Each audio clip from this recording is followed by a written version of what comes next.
Let's talk about some of the problems around marriage that people are observing in the Muslim world. There has been this phenomena where many Muslim men have sort of migrated to the Red Pill movement, and where they find that there are many truisms spoken of within the Red Pill movement that they believe should be adopted by Muslims and which they have in fact adopted. As a result of this, many people have pushed back against this new wave of Islamic red pillism, if you can call it that, noting that often a lot of the content within the red pill movement are problematic within the framework of the Muslim community.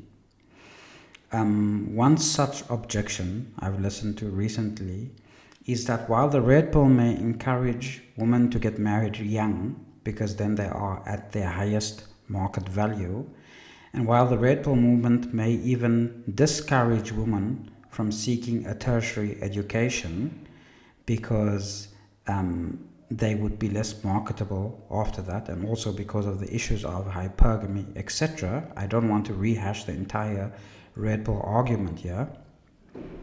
It is noted that in many Muslim societies, women are getting married later and later, and some of the grievances or some of the causes for why women are getting married later and later stem from internal grievances that are not related to feminism or to the Western ideology, although often blamed on that.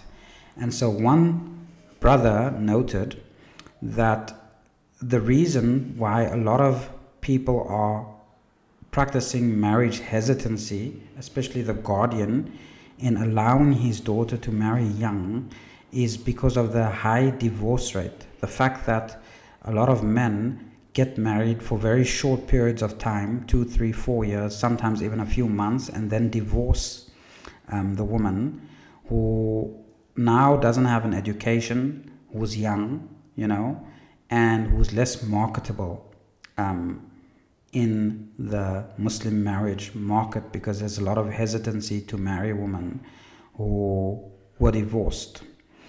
And there are problems here that are actually solved through Islam and are solved through the Quranic injunctions around marriage, which is what I want to bring up today. Some of the imbalances in the Muslim society stems from the abundance of women available. As currently in Muslim countries, a large percent of the Muslim youth, those younger than 34, are not married. And I'm talking about numbers ranging between 60 and 70% of Muslim youth who are not married. So this, first of all, violates the injunction of God, which says that you should let the single amongst you marry. And so we are not doing that, first of all.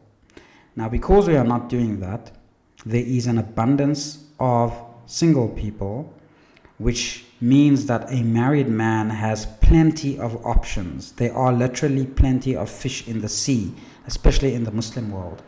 And so if he sees a lovely, young, beautiful woman after being married for 2, 3, 4 years, and he wants that woman also, the other problem is that polygyny is not widely accepted in the Islamic world.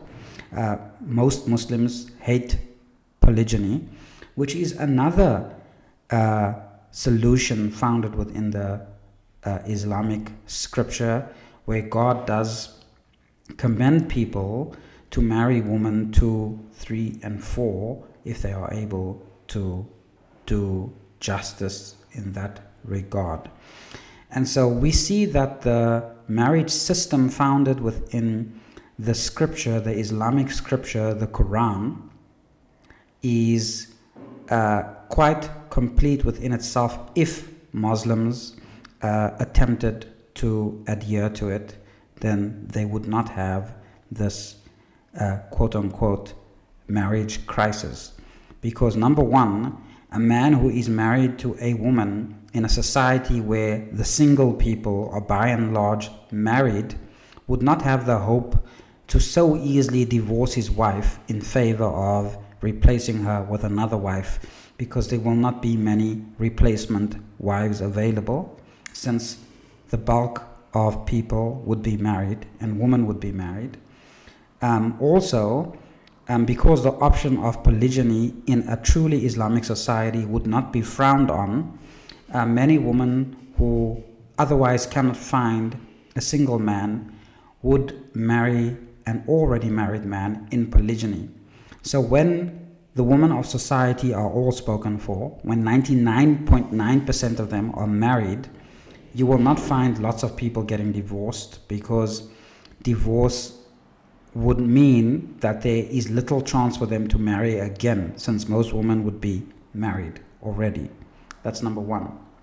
Number two, if divorce were to occur, when people do get divorced, and the rates of divorce in the Islamic world are also somewhat appalling, about 40% of all marriages end in divorce in the Islamic world, then people would not be divorced for long.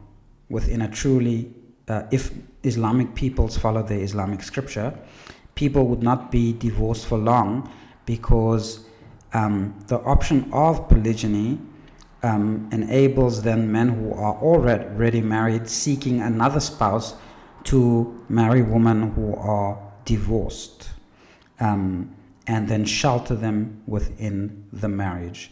And so the problems of the Islamic world is frankly that they don't follow Islam, or at least they don't follow their scripture, the Qur'an, and hence they have this crisis which is on their hands. May God help them all.